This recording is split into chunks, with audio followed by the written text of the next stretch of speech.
to Calvary.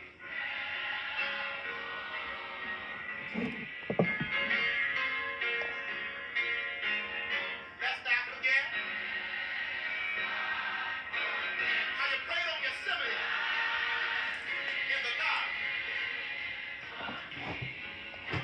And let's not forget how you suffered your agony on Calvary.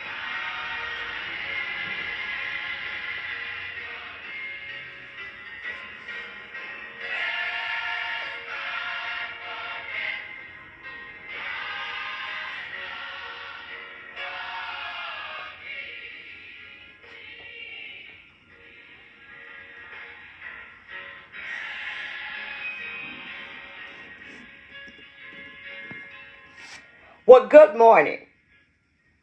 Good morning. It is an excellent day to serve an excellent God in and with the spirit of excellence. Good morning. This is Chaplain Sherry, Coach Sherry. This is your community pastor Sherry. This is Sherry from the 800 block of Mooney Avenue. Good morning. I pray that all is well with you and everything concerning you. I pray that last night you did not have any interruptions or disruptions of your sleep. And for those of you, this is your night, good night. For those of you, this is your evening, good midnight, or whatever your case may be. I'm just so glad that you have found your space, your face in this place. Good morning. We are on the 12th day of our Lent journey. We are on day 12 of our 40-day journey to the cross. And my God, what a journey it has been. I pray that this time with me has not been in vain, that your fast are strengthening you and helping you to develop spiritual practices that will go far beyond these 40 days. We have established early on that we are not in a race. This is not a project. No one is going to grade our papers at the end of this to determine how many days we were on and how many days we were off. This is not a pass and a fail situation. This is a time to develop healthy spiritual practices, healthy ways of being, living, speaking, existing. This is a time of aligning ourselves with the ways of Jesus, that we don't want to just talk about Jesus. We want to be followers of Jesus. Good morning, Donna. So glad to see you this morning. I'm working on your final CPE project. God, I understand and I remember. May this time of reflection for you, this CPE journey, may it end well. I already know that it has done in your life what it is designed to do. CPE, clinical pastoral education, will stretch you, but it will also strengthen you.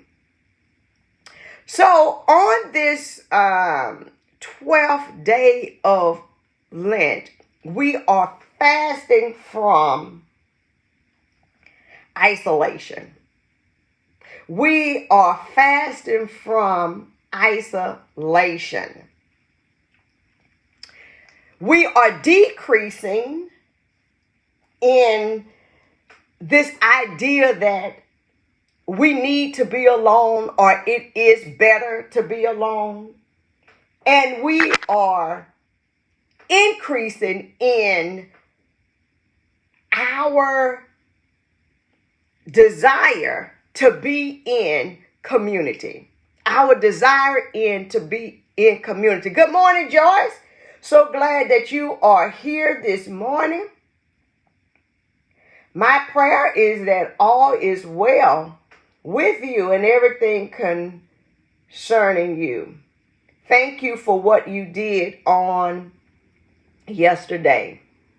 Listen, if you're coming in and you are finding value in here, please like, share. Please interact with us in our comment section.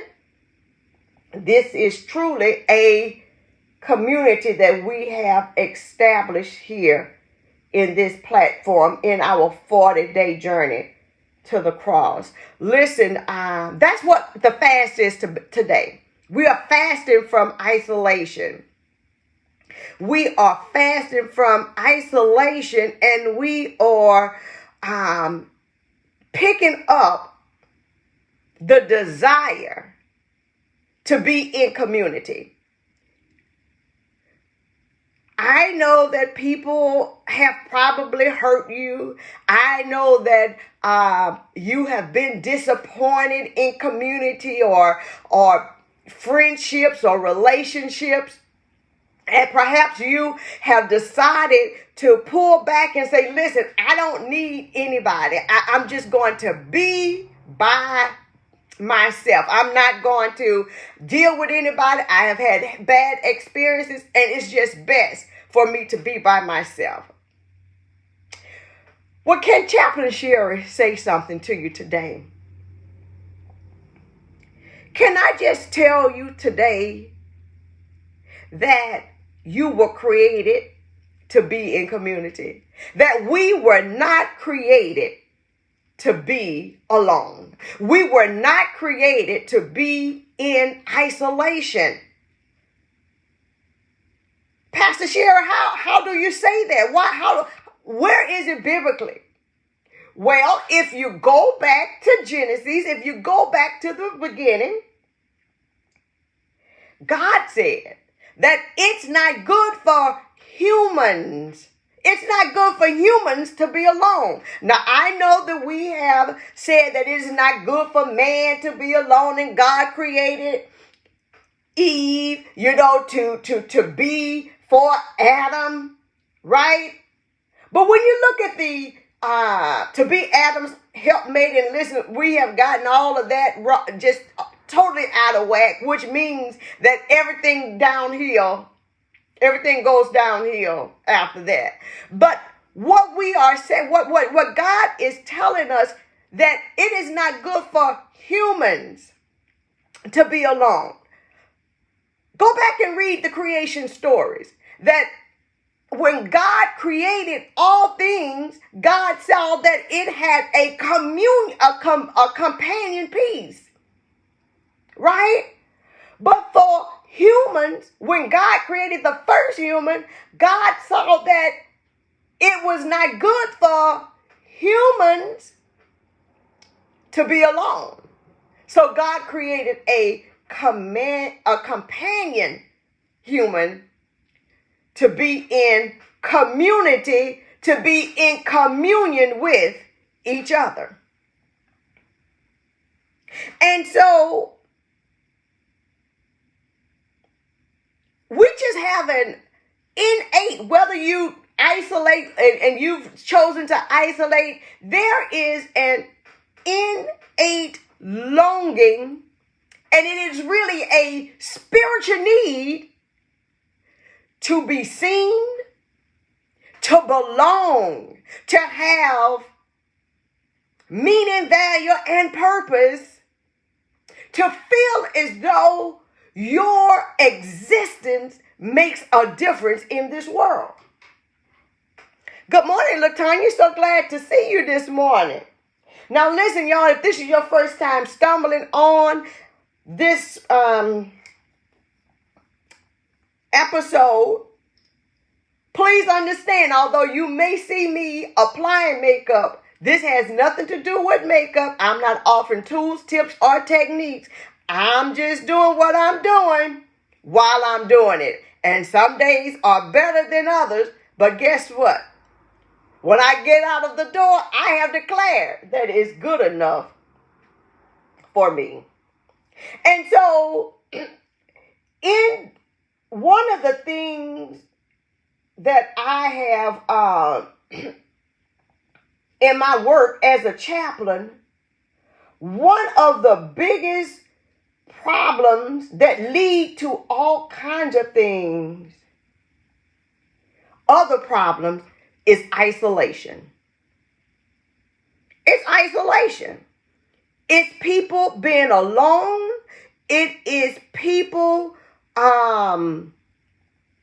not having anyone else to talk to listen to touch, or to be touched. Do you know that there is a diagnosis? Failure to thrive. Failure to thrive. And that diagnosis means that, and often comes when people are in isolation, that they have no one to interact with, that they are by themselves, that they have not been touched, or and I'm not necessarily talking about sexually, although it can be, but even someone to touch their skin is a real diagnosis.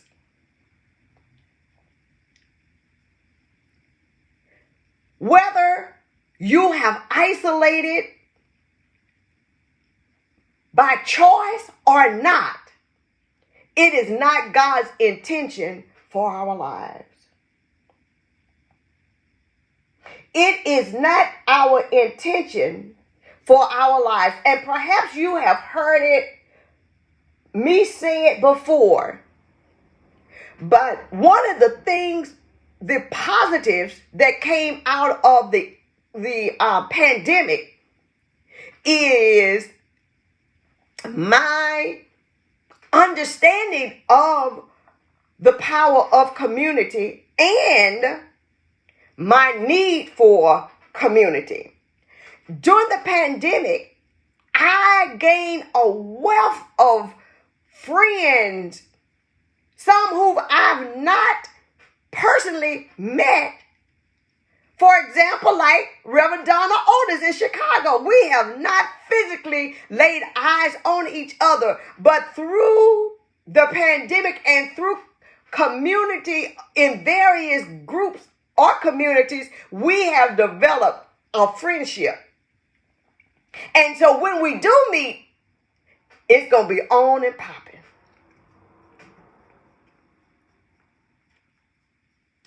I pity those who say they don't need anybody. Again, I understand that you have had some bad situations and that people have hurt you. I understand it. And perhaps you have just developed and you have gotten used to being alone. But at some point, you want to be with somebody. Even if it's no more than walking in the mall and looking at people. Because it is a way to interact even if you do not talk to them. Good morning, Sharon. Good morning, my sister. Today we are fasting from isolation. Listen, today I need each of us to make a deliberate attempt to connect with somebody. Whether it is meeting a friend for coffee, for sodas, for lunch, I need you to connect. If it is calling somebody on the phone, I need you to connect. Not text, but call to hear their voice, for them to hear your voice. Go down your street speaking to everybody. If the weather permits, go ahead on down there. Do you know, I read that one of the inventions that broke down community, I read this, get this, and you're never going to perhaps guess. It is the air conditioner. It's the air conditioner. What are you talking about, Cherry? That when the air conditioner, even the window unit was created, people had no need to go outside to cool off. You see, in the South, everybody had a front porch. And people gathered on their front porches and they interacted with each other across the street, next door. But when the air conditioner unit was invented, people didn't need to go outside and cool off. They went into their individual homes and there was a loss of community. And now we don't even know our neighbors. And can I just tell you something which is very new to me being in the city, that I don't know my neighbor. I know the name of one that lives one side because my mom made sure that one day she came down here and I can see on my doorbell camera that she is walking down the street. And I can hear her say, my daughter lives there. She's a minister. So my mom kept saying, have you met the lady next door? No, Mom, when I come in, I go in because that's what people do in the city. You go in your spaces, you don't talk to anybody, right? But one day we happened to be taking out the trash at one time. Good morning, Devin. So glad to see you today. Blessings to you. One day we were both taking our trash and we met. But again, that's not how God designed it. God created us to be in community. So today we are fasting from isolation. We are decreasing in isolation and we're going to increase in community. We're going to talk to somebody, and I'm not just saying so you can check off the box, but so that you can develop a real human connection. I'm not saying that you got to talk to people every day, but I am saying that you and we need human. Y'all see what I mean by some days this eyebrow will do better than others. We need each other. It is in community that we find strength, we find support, we find celebration, validation, affirmation, we find accountability. Let me tell you something. As long as you're by yourself, you think that you got it going on. One of the things that, again, during the pandemic is that I began to see other people, other women in ministry specifically, who were doing the work. It is during the pandemic that I was in a group already, a Facebook group. I think it was Women of Color Clergy. Women of color clergy, right? So it's basically black and brown folk, women in a Facebook group. Up until the pandemic, I had not really interacted with people because I didn't know anybody. But one day, one of the members of the community put a call out and say, listen, look, we need to be in community. Let's interact with each other. So there was a call out for a Zoom for 6 p.m. Central Standard Time on a Sunday. Women came from all walks, right? Some people knew each other. Some people didn't know anybody. But we came in and we formed a community. That was in 2020. Every Sunday night since that day, we meet at 6 p.m. Central Standard Time on Zoom. Every Sunday night, unless there is something that we have going on, if you're able to come in that night, you come in. If not, then don't do it. But what we've done is form a community, very cohesive community. We meet every Sunday night. And And we have gone on 2 trips together. So when we had our first trip in September of 21, it was like it was sisters just coming together because we had interacted so much. I'm trying to tell you about the power of community and the reason why this fast from isolation is so important. It's so important. My prayer, and we call each other out. We call each other out when somebody is doing something, and we talk about everything, right? Human connection. We were made for community. Make sure you have a community.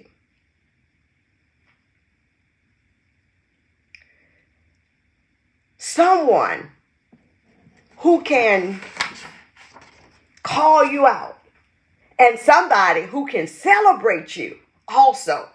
Who can celebrate you also. And so,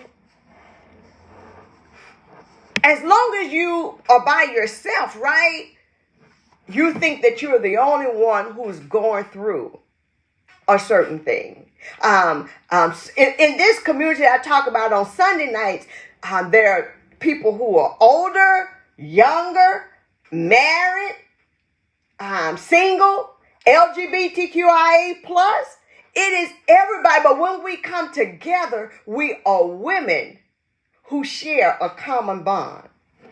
Because at the end of the day, no matter what labels we put on ourselves, y'all see how I need to be moving and working and talking at the same time? I'm going to have to just start coming earlier since I get bogged down in my conversation and I don't keep moving with this makeup.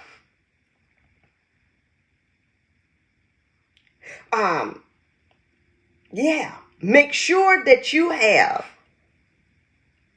somebody. Because it is not God's desire that you'll be alone. Has nothing to do with your marital status. Especially for black women who, there was a study not too long ago that talked about black women are living longer and more are not getting married. And so sometimes they are without children, without spouse, and sometimes even without, they may be the last ones in their families, or they are not close to their families, and they have developed family. And that's called fictive kin or fictional kin, right? Family by choice. Family by choice. You may not have a good relationship with your family, your biological family, but make sure that you have somebody who knows your name. So on this 12th day of Lent, we are fasting from isolation. We are decreasing in isolation. And we are increasing in being with another. It's just God's way. We each have been placed inside of us a desire. And it is the number one spiritual need. The internal, I'm not talking about your religious practices, but the number one internal need, the number one spiritual need is to be seen, to be heard, and to belong.